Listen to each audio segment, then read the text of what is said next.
there, I'll make it anywhere. It's up to you, New York, New York.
Welcome back, everyone, to another episode of the Richie Hicks Jr. Sports Podcast. I am your host, Richie, riding solo on this beautiful Sunday.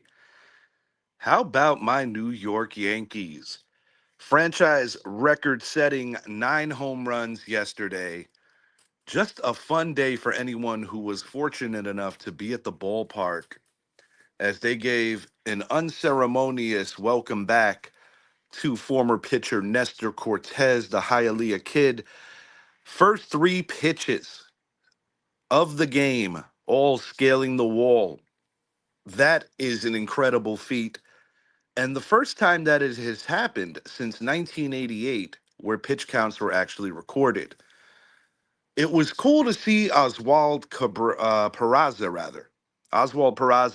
get one over the wall, considering that he was so very close to being DFA'd from the Yankees because of him being out of options.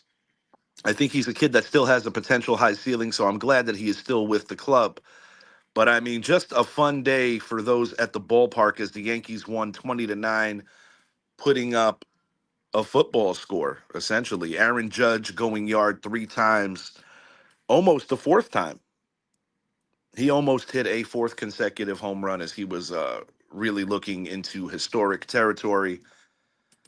And, whenever you have a lopsided game like this, you got to look at the negatives too.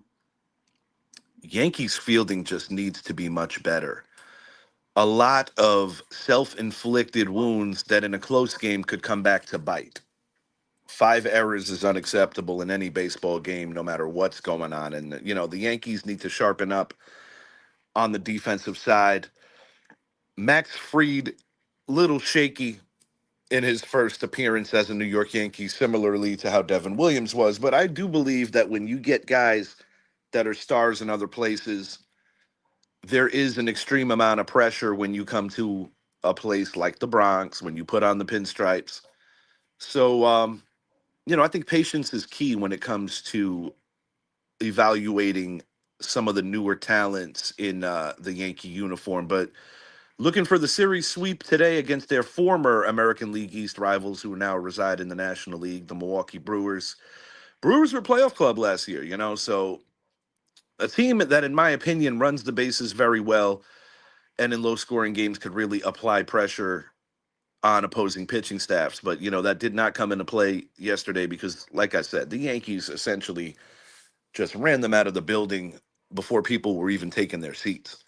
So Yankees looking for the series sweep, and that would be a second consecutive year that they opened the season with a series sweep. Last year they did it in Houston.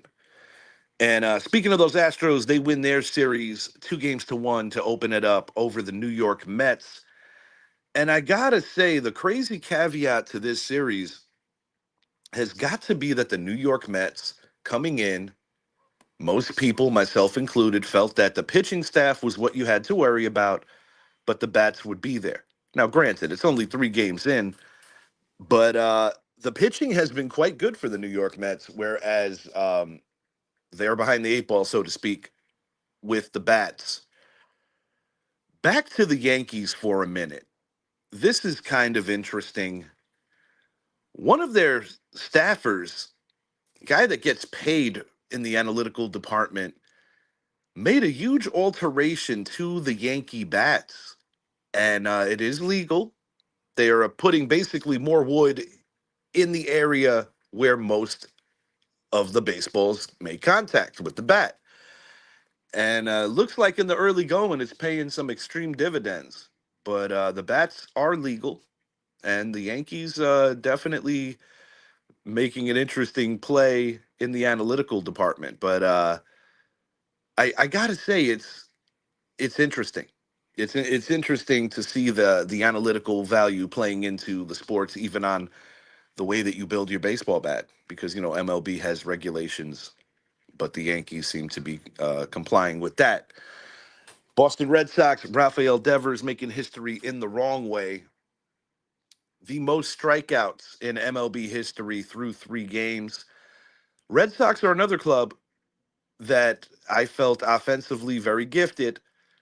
And while they have guys that have won in this league on the pitching staff, it was going to be a process. They've been good. The pitching has been good. The hitting has been somewhat lackey as they lose their series to the Texas Rangers, who are the last American League team to win the World Series. And, going back to his time in San Francisco, if you're a Ranger fan, you got to be optimistic because Bruce Bochy has won quite a bit with the every other year thing. And, last year the Rangers were decimated by injuries, but today should be exciting because Jacob deGrom takes the bump for the first time in a long time. And, just being a fan of that man's talents back when he was a New York Met, I had the pleasure and privilege of watching him against the Phillies with my guy Richie Dorney, who was the Super Mets fan. That was actually the same night that Serena Williams went berserk at the U.S. Open. So I hope Jake stays healthy. Jacob deGrom's talent is generational when he's healthy. I'm happy that he was able to get a ring, although he had a minimal contribution to the Texas Rangers. But, he paid his dues in Queens, got cheated out of a lot of victories because, unfortunately, he just never got run support. But I think Jacob deGrom is one of MLB's finest pitchers when healthy. So good luck today on the mound. And I would really love to see Jake have a full season because he's must-see TV if you're a baseball fan and you enjoy great pitching. Mahir, what's up, bro? Happy to see you here. What else is cooking on the brain? I'm just so happy baseball's back, guys. When you lose the World Series as a fan, you can't wait for your guys to get back. And while it's not hard for me to see some of the warts, so to speak, with my beloved New York Yankees, I must admit that I see a lot of promise with this lineup. I've made it very clear that while Juan Soto is a phenomenal talent and the Mets won that sweepstakes, I think it enabled the Yankees to address so many different positions coming into this new year, and I think they're going to pay dividends. I'm very happy that even without Garrett Cole, I still think we're going to be a World Series contender this year. That's me truly believing in my team, and not even on the homer tip. I honestly do believe that. But time will reveal that. 158 to go. Let me see. Actually, 159 to go, and 2 down. But the Yankees are undefeated in the early going. Going to shift it over just for a moment. Going to shift it over to the NFL and Giant fans. Where are we going in this draft? This is going to be a question up until April's draft. Is it Shador? Is it Travis Hunter? Is it trading back? The Giants bringing in Jameis Winston to back up Russell Wilson. I'm sure it'll be an open competition, but, smart logic says that it's got to be Russell Wilson's first crack at it. He has the bigger resume. But both guys are only going to be Giants for a short while in the grand scheme of things. Is it the time to pull the trigger, get Shador Sanders? It seems like a lot of league execs, unnamed sources, guys in the league feel that Shador at 3 might be a little too high.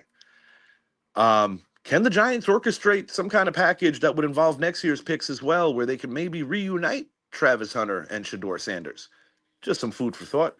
I have a lot of fun on these mock drafts, and I've made that happen a couple of times. But enjoy your baseball today. This is the first time I get to sit down, relax, enjoy the house, and actually watch a Yankee game, and I'm going to take full advantage of that. The yard work is already done. Going to crack open a cold one and enjoy today's festivities. Until next time, I am Richie, making a point to check out the V Mix on live365.com. That is Idris's radio station. He is killing it there, making a point to check out the Basement Show with Mr. Nast. My guy, Johnny Nast, doing big things over there. Casual Convo Show from 8 to 10 every Wednesday. Also, make sure to give that a look. I'm out.